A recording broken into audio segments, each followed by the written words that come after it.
What's up, guys? Out here on Lake Murray, we got Carson. We got some herring. We got this kind of rigged up. We got the electrical tape right there. We got 1.5 dozen herring. Right? 1.5 dozen, maybe we get 2. We got them dropped down. We're fishing in with the broken depth finder, or malfunctioning depth finder, 87.2 feet. We've got these dropped down at 30, 40, 25, 50. Just kind of watching the whole lake. Carson, his uncle caught 13 yesterday.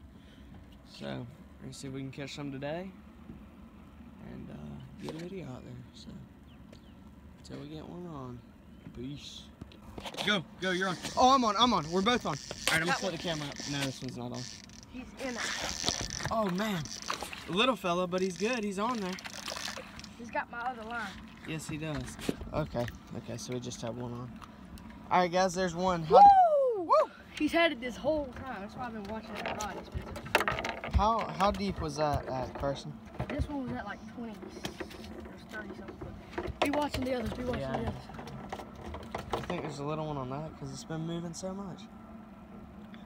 I think that's just the herring swimming.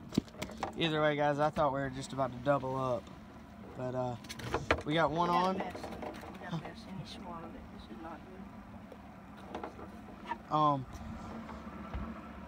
So guys, there's one. I gotta find the pliers. They're right up here. Alright, guys, so on Lake Murray today, they got the rule right now to where you have to keep your first 5, so me and Jenny's can legally catch 10. 5 for each person, so. Legally catch 10, keep 20. This one's got to go in the live. He's going in the live well. Alright, there's one in the boat. I'll take it. Pro tip of the day. So, the way I like to hook these herring are, first you need to learn how to get one out your bait tank. Dang. Probably should bring a small net. Yeah. Okay, so I like to get the herring, of course, get the herring. I like to grab him. Okay, you want to hold on to him really good. Now for a beautiful view of the lake, so we're not embarrassing ourselves. Play some of that music. Alright, I'm done. You done. Your life is over. Actually, I like your life. So guys, after Carson caught that one fish, we didn't have any bait. So what you want to do is get right in front of the dorsal fin and barely sink your hook at all.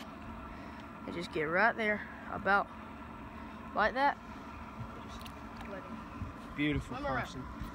And let Jenny's go drop it at about.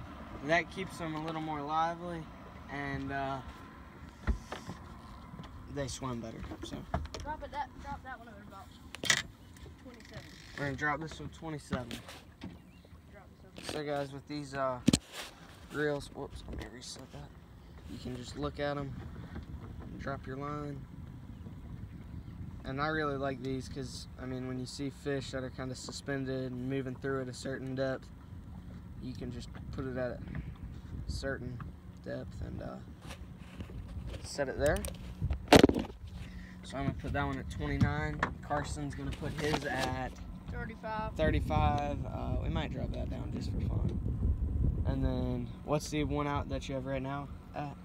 About 27, something like that. 27, so. We're keeping it kind of shallow, but that's the 5th time that dude's driven by. We're actually in 80 foot of water. Yeah, we're in 80 foot of water, so it's pretty shallow, but we got... Our baits are pretty shallow. Yeah, our baits are pretty shallow, but we got one, so I guess that's something. Alright guys, we got another fish on. Oh, he's not that big. Oh, he's not that big. He's got to keep... Woo! So guys, Carson was reeling this in and one hit it right near the top, and then he recast at, how deep was it, 27? Yeah. And got one. The fish finder is currently, oh, it's showing fish right now. So yes, okay, so hurry up. Okay, so I'm gonna get... Alright, catch y'all guys later. Right. So guys, Carson was getting a little bite.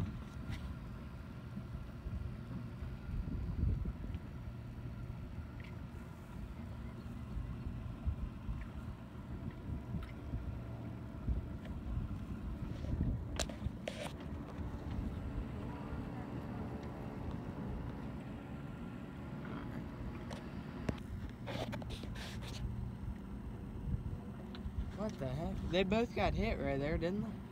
Yeah. Should I drop down this flutter? Yeah. Alright. There it was again. That is weird. Now we might have to bait check both of those. Let me see this. Hold it, it's not on. Official baits you can use. We've gotten like 6 or 7 hits, but we haven't been able to capitalize. They're just small hits, we think. Some artificial baits you can use to get them are these little minnows. They look like that. We got them. We got 2 of them set up. Just drop it down, make it look like they're like in a school or something along those lines. And another thing you can use is a flutter spoon. And yeah, I mean, right now we're just waiting on a bite. I mean, Carson, how many bites do you think we had in that last spot before we moved? Probably 6, 7. Yeah, probably 6 or 7 bites that we didn't. One of them was a good hard bite too. We just couldn't capitalize. They didn't get the hook, but hopefully we can catch a few more. All right, guys. So I'm gonna be showing you what rod and reel setups me and Jennings are using today. 2 fish so far, bunches of hits, maybe just smaller ones, don't really know. One of them was a pretty good hit though. Right here we have the Penn War Force 15, and with a H2O Express rod and reel, with an H2O Express rod. And then we have another one, same thing, line counter, you know, just made for bottom fishing. How much, what pound test do you have on there? In 50-pound braid with a 12-pound monofilament leader. Jennings has got a Daiwa reel with the line counter and the Ugly Stick GX2. Yeah, the Ugly Stick GX2. And I like it. And then over here we've got the Shakespeare Amphibian. This is kind of a little junker rod, but it's what we're just using for the lightweight rod. Shakespeare Amphibian, and it's just the whole. Yeah. So catch back up with y'all when we fish. Guys, we're just getting a hit. We got a hit on that rod. Got a hit on that rod. I mean, that was pulling, no doubt. Definitely a hit. These fish are killing me, man.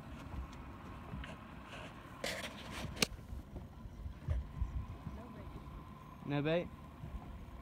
Should I check this front one? Anybody that stripe fishes Lake Murray, can you explain to us like why we keep getting these hits on herring and like they're missing it? I mean, this is our size. I mean, this small hooks. So I mean, and if there's any smaller than they can't eat that hook, they wouldn't even be hitting that herring. I wouldn't think. Wow. There is no way that fish missed it.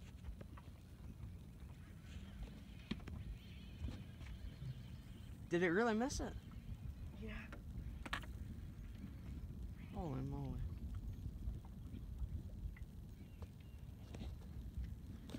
So there's the 10 billionth hit of the day without them getting the hook. I just don't get that, man. I mean, that yanked down. Was there any bait on it? Still alive. Still alive? Man. Okay, guys, that's what we're dealing with. They do that. Got him. You got it? Got him. Right as we run out of herring, I got him. Man. We finally got one. And that's the bait snatcher. Just those little small fellas. See, we've missed about 30 of those today. We're down to our final. Was that our final herring? Yep. Well, we got the 2 out, but that was the final live one. So you come put your rod back here. Yeah, I'm gonna come put my rod back there. So we got 3 for today so far. Hopefully we can get 1 or 2 more. Okay, guys, Carson's gonna show y'all how to fillet a striper. Old fishermen, if you're watching this, don't be offended. We're giving it our best. Learn from the pro.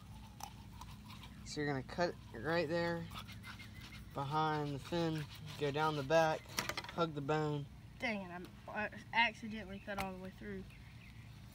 So now I'm just going to. Carson likes to do it like that. I'll show y'all another way on the other side. You're supposed to stop. I forgot to stop. Well, we'll show them how you would get the skin off of that one. It's not easy. Take this other fillet knife. Hold it right there. So if you accidentally cut through, this is how Carson likes to get it done.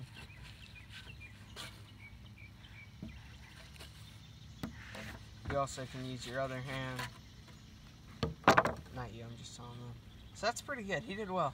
Now what do you, you're gonna want to cut the red meat out and the ribs. Take this rib cage. Take the knife right along those Kind of ribs cut there. it at an angle because you get more meat. Yeah. And take this red meat. I like to come back here. Kind of. What I do is I won't cut all the way through. I kind of come along and follow it all the way back down. Both ways. Kind of meet both of them.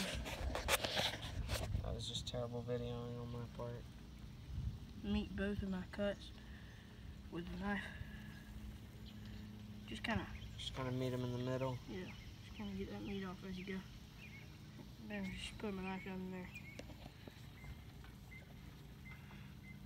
And it'll all kind of peel off too as you go. There's some red meat. So that's good for perch, I believe, right? Yeah, you Perch bait. You can keep that and drop it down on a little jig for some perch. So just get as much as that red meat out as you can And get. look at that. It's a beauty. All right, I'm going to show y'all how I like to fillet them real quick. Time for the cook. Carson filmed my filleting way a little awkward, so we can't show that. Well, he filmed it kind of straight up, unintentionally. But so it's at a weird, maybe unintentionally. So it's at a weird angle and we can't show it. But so we put 2 eggs in there and we beat them. And we put the house archery in there. And what Carson and I like to do is dip it in house archery, dip it in the eggs, dip it back in house archery. This allows it to get really fried. And we got, is that all of the striper right there? Yeah. Okay, so we got 6 fillets. Yeah, that adds up.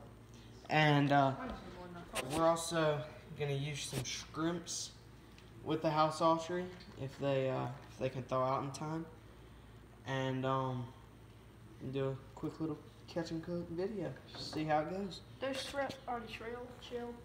Yeah, we'll just pop it off real quick. But I'm gonna get my hands dirty real quick and get back to y'all. So guys, you put the oil just like all of our other videos. We like to keep it on medium. You're going to see it frying as soon as you put the fish in. If not, the fish will get too soggy. And just like that, you can already start to see a nice little crust forming. So Carson's going to put those in. One day we're going to try this salt and vinegar Lay's chips recipe. But, so you can see a nice layer of crust forming. Just like that. This thing is a lifesaver. You just put it over, the oil doesn't splash you. Man, just like that. They're already frying up nice. And Carson does not like shrimp, or he's got a phobia of shrimp. Not really a phobia. What happened? You threw up last time you had shrimp when you were a kid or something? Yeah, you kidding. Yeah, so he doesn't like shrimp. We're going to get him to try these, the Jay Green way. A little bit of house archery, egg, house archery. The Jay Green way is about disgusting, so. All of those are pretty much the Jay Green way. You did discover House of Archery, but I used to use Old Bay, and they're both kind of same. Yeah. Louisiana. I don't know. What did we used to use? Oh, we used that Louisiana mix, right? No, what did we use? The Louisiana mix is good. I want you to try that. Louisiana mix. That'll be the next catching or stuff to use on the next catch and cook, I guess. So Carson, let's show them how you like it to get. So you like it to get kind of golden brownish. Golden brown. And then when you start seeing it get golden brown, you flip it over to the next side. All right. That's right. How many would you recommend cooking at one time? However many you can get in there without them touching each other. Alright. And you think it works better if you do house archery, egg, house archery, or just straight up house archery? I think it fries it more if you give it an egg with the house sausage. Gives a little more flavor too, I think. But that makes it a little more of a battery type of texture, I guess.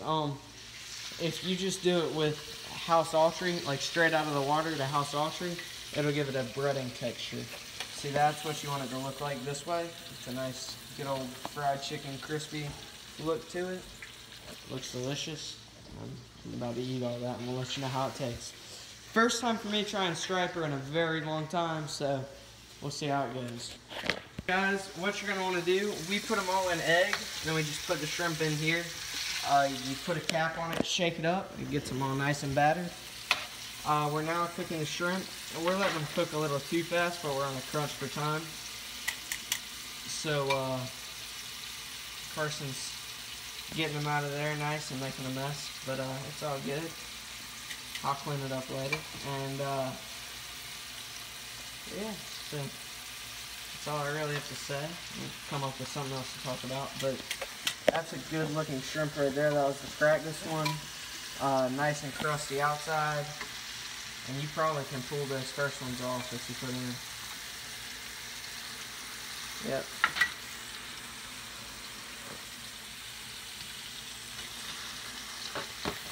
So you can see how these have got a little more cooked. They look really good. Once they get a little deeper fried, I guess would be the term here, they are really good because the inside gets nice and crispy and it all just turns out really well. These will probably taste like Popeye's shrimp. What does Popeye's taste like? Popeye's shrimp? They're pretty good. That's all I can say. Can't say they're delicious? No, I cannot say they're delicious, but they're pretty good. Alright, we'll get back to you. It's time for the taste test.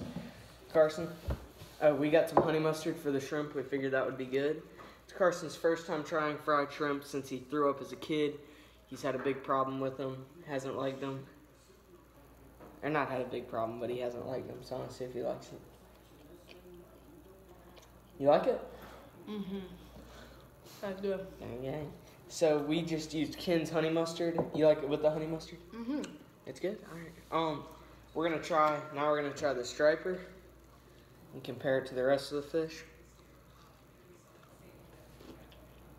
Okay, that's good. That's good. So like most of our videos, I'm gonna go into ratings here.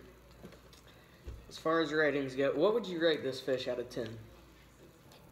I'll give it a 7. I'd give it a 6 or 7. It's not Even fishy. I'd give it a 9. You really like the shrimp? Mm-hmm. Alright, I gotta try one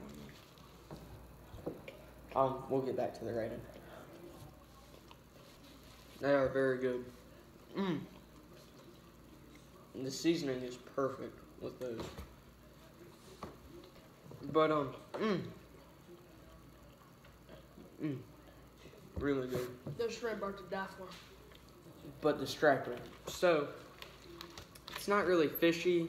It's not, Well, we did cut the red meat out. we did cut the red meat out. You really want to cut the red meat out for striper as far as I've heard. It's not fishy.